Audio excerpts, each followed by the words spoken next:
Let's dive right into this explainer for the Foundry by Forge College. Now, you might remember in our last session, we got pretty deep into the weeds of transaction bundling and cost management. We looked closely at how batching operations can lower aggregate fees, and we navigated the real-world trade-offs of atomic versus non-atomic bundles. Well, since we just figured out how to merge multiple on-chain actions into fewer transactions, the absolute natural next step is tackling our ultimate goal today, removing gas as an obstacle entirely. I'm talking about making blockchain gas fees completely invisible to the user. We're going to connect the raw mechanics of gasless transactions to pragmatic, highly effective user experience patterns that you can literally apply to your smart wallet designs today. We have a brilliant roadmap ahead. First, hiding the gas problem. 2, 3 abstraction techniques. 3, real-world onboarding flows. 4, the decision matrix. And finally, matching personas to patterns. Let's get to it. All right. Section 1, hiding the gas problem to remove UX friction. From a user experience perspective, standard gas fees are the absolute elephant in the room. Imagine enjoying a great, relaxing dinner, only to be interrupted halfway through to calculate and pay a complex utility bill before you can take another bite.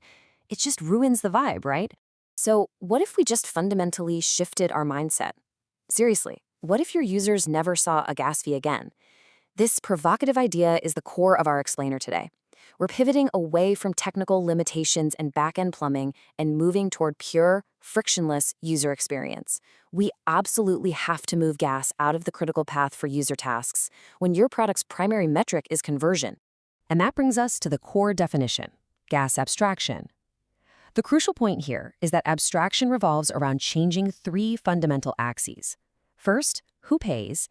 Second, when does the payment happen? And third, how does the network actually verify the action? Each of these axes has direct, measurable UX consequences that map to your billing choices, the perceived latency of the application, and the security model you're presenting to your users. Moving right along to Section 2, 3 abstraction techniques.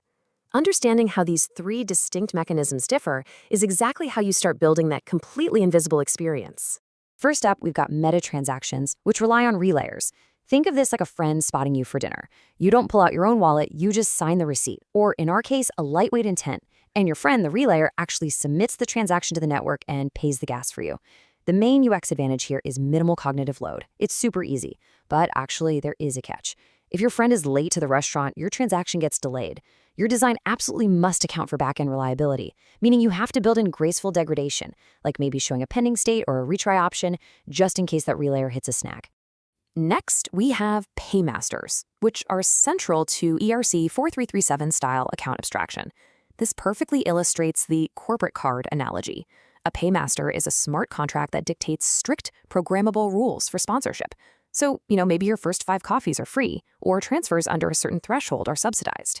Fees can even be paid in a custom ERC20 token instead of the native network coin. This allows for incredibly nuanced, tiered onboarding.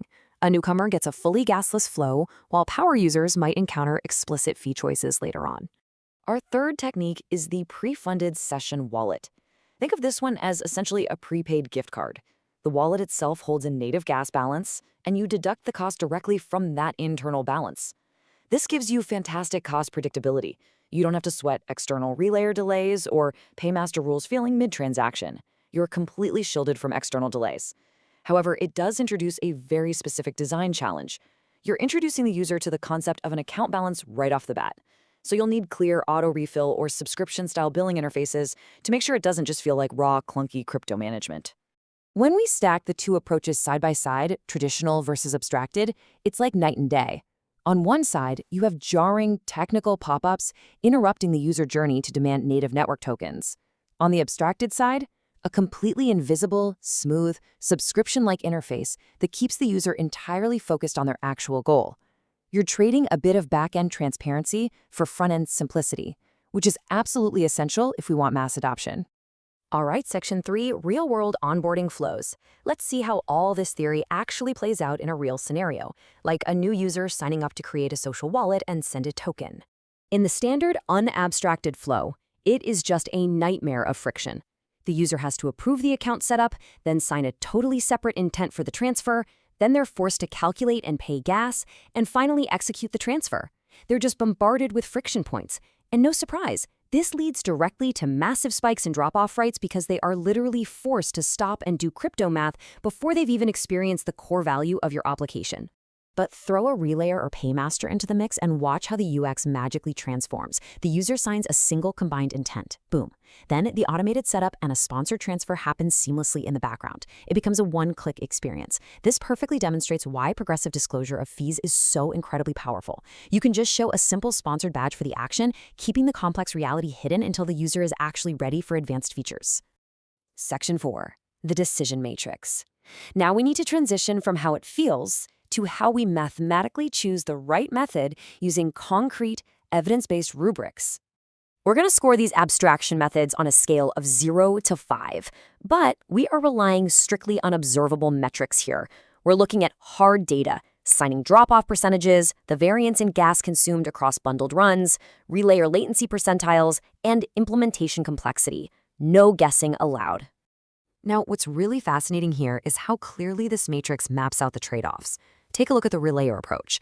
It totally wins on pure UX friction with a 5 because it feels completely gasless to the user, but it scores lower on security because you're trusting an off-chain operator. Pre-funded wallets, they win heavily on cost predictability with a 5 since you control the balance in execution, but they introduce a bit more UX friction because the user has to manage that balance. And Paymasters? They sit beautifully right in the middle. They bring higher complexity, scoring a 4 there, since you need on-chain logic and audits, but they provide a fantastic balance of strong on-chain security and excellent conditional UX. And that brings us to Section 5, matching personas to patterns. Let's wrap this up by taking these technical scores and matching them directly to the real humans actually using your application. So here is how you map it out. If your persona is a mobile-first consumer with really low crypto literacy, maybe a newcomer brought in by a marketing campaign, use Relayers, hands down. It gives them a fully gasless feel, prioritizing that crucial first success and conversion above everything else. Now, if your app needs fine-grained conditional token fee policies, like maybe subsidizing certain actions but charging for others, you need the programmable rules of a Paymaster. And finally, if your product requires rock-solid unit economics and accurate forecasting where you just can't rely on external infrastructure, you should absolutely go with pre-funded wallets to lock in that predictability. If you take nothing else away from this explainer, let it be this. Treat gas as a product decision, period. Managing this invisible bill is fundamentally a product conversion strategy, not just back-end plumbing. Every single choice you make about who pays, when they pay, and how directly impacts your drop-off rates and user retention. You are designing a financial experience, and friction is the ultimate enemy of adoption. I'll leave you with this to chew on. How are you going to design the invisible bill in your next architecture? Think deeply about your users, look at the evidence, and choose the abstraction technique that fits them perfectly. Having this foundational understanding sets us up perfectly for our next module, where we are going to do a technical deep dive into ERC 4337 architecture and look at the concrete building blocks of bundlers and paymasters.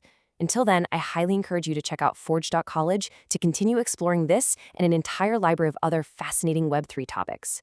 Thanks for learning with us, and we'll catch you next time.